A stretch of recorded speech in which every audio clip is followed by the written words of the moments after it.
پاکستان کی مسلح افواج نے اپنی قوم کی بھرپور حمایت سے دشمن کو پاکستان پر حملہ کرنے کے چند لمحوں کے بعد ہی منہ توڑ اور بھرپور جواب دیا اور دے رہی ہے۔ لیکن یہ بات ضرور ذہن میں رکھیے کہ بھارت نے پاکستان میں مساجد کو نشانہ بنایا ہے۔ مساجد اور عبادت گاہوں کو نشانہ بنانا اس تنگ نظر سوچ کی عکاسی کرتا ہے جو کہ مودی کی حکومت میں ہندتوا کے زیر تسلط بڑھ رہی ہے، جس میں اقلیت الخصوص مسلمانوں کو اور ان کی مذہبی آزادی کو سلب کیا جا رہا ہے اور ان کو نشانہ بنایا جا رہا ہے۔ یہ بھی جاننا ضروری ہے کہ جن جگہوں کو نشانہ بنایا گیا یہ وہی جگہیں ہیں جن کو کل میڈیا باشمول انٹرنیشنل میڈیا نے وزٹ بھی کیا اور دیکھا کہ وہ بلا جواز بلا ثبوت جو الزامات عائد کیے جاتے ہیں ایسا وہاں پہ کچھ نہیں تھا۔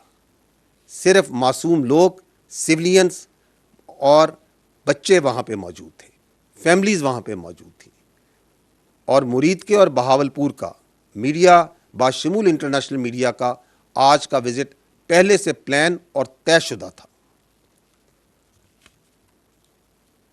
اگر میں رسپانس کی بات کروں تو اب تک افواج پاکستان نے دشمن کی جارحیت کے جواب میں اور اپنے دفاع میں دشمن کے 5 طیارے اور 1 کامبیٹ ڈرون جو پاکستان پر حملہ آور ہوئے تھے ان کو مار گرایا ہے۔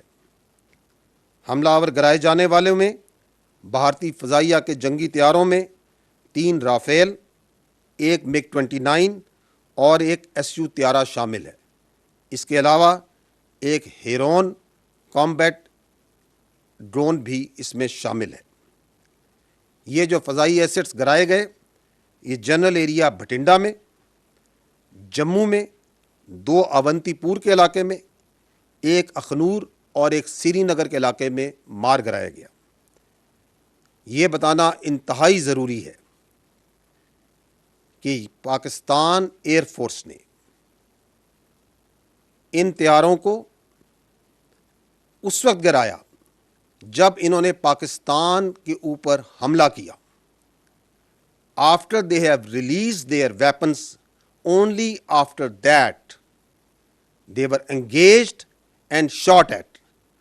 Once they have taken on the unprovoked, uncalled for aggression against the state, the territorial integrity and the innocent people of Pakistan by firing at them through standoff weapons, only after that Pakistan Air Force and these armed forces engaged them and took them down.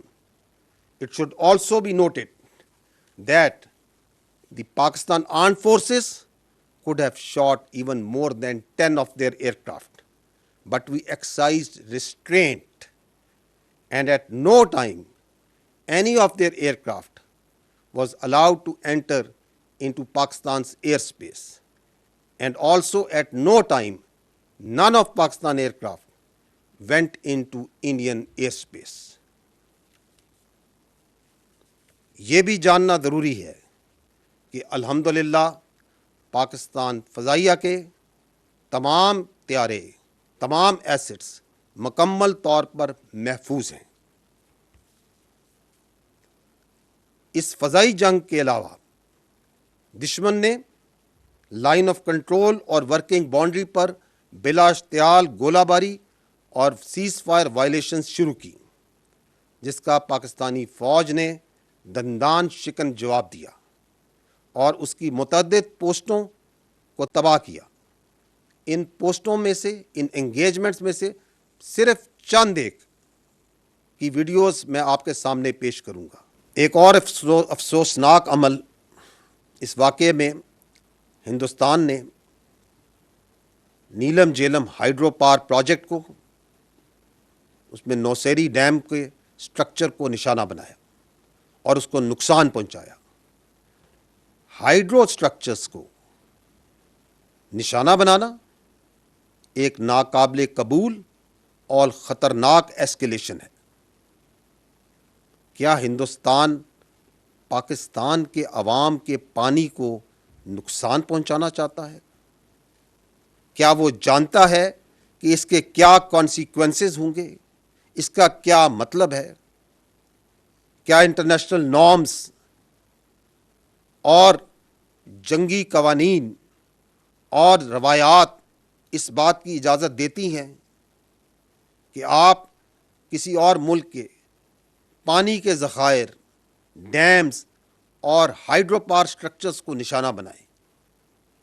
ایک اور خطرناک اور ناقابل قبول عمل جو کہ کل رات کو ہوا، وہ بھارت نے جب یہ بزدلانہ کارروائی کی تو اس وقت بہت سی نیشنل اور انٹرنیشنل فلائٹس پاکستان کی ایئر اسپیس میں موجود تھیں.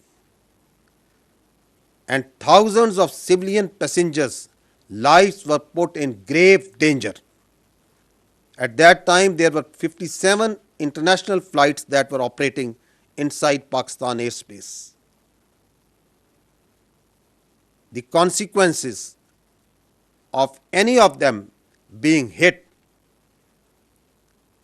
perhaps didn't even cross the minds of those who were undertaking this aggression, this senseless aggression that they did yesterday. چونکہ یہ ایک ڈیولپنگ سچویشن ہے تو جیسے جیسے واقعات آگے بڑھیں گے میں آپ کو ان تفصیلات سے آگاہ کرتا رہوں گا. میں یہ کہنا چاہوں گا کہ بھارت نے پاکستان کے خلاف جو جارحیت کی ہے، اب پاکستان کی جانب سے اس جارحیت کا، اس ایگریشن کا بھرپور جواب دیا جا رہا ہے اور دیا جاتا رہے گا. بھارت نے پاکستان پر بزدلانہ طریقے سے رات کے اندھیرے میں حملہ کیا ہے اور پاکستان کی جری قوم کو للکارا ہے. اس کی اس غلط فہمی کو یقیناً ٹھیک کر دیا جائے گا. کیا بھارت یہ نہیں جانتا کہ we are a battle hardened army and that we in the armed forces of Pakistan love and embrace shahadat much more than you fear death. الحمدللہ افواج پاکستان پوری قوم کی بھرپور حمایت کے ساتھ بھارتی جارحیت کا جواب دے رہی ہے اور دے گی. کسی کو بھی پاکستان کی سالمیت اور خود مختاری پر حملہ کرنے کی اجازت نہیں دی جا سکتی. ملک کی سرحدوں کا دفاع، اس پاک دھرتی کا دفاع اور اس پہ جان دینا ہمارا نصب العین اور ہماری خوش قسمتی ہے. In the end, I would like to say, and I want to make it clear, that Pakistan only responded in self-defense. It is India which cowardly attacked Pakistan and violated our territorial integrity and sovereignty and killed innocent citizens, including children, women, and elderly. Pakistan reserves the right and will respond to this aggression at a time, place, and means of our own choice. Pakistan زندہ باد. افواج پاکستان پائندہ باد.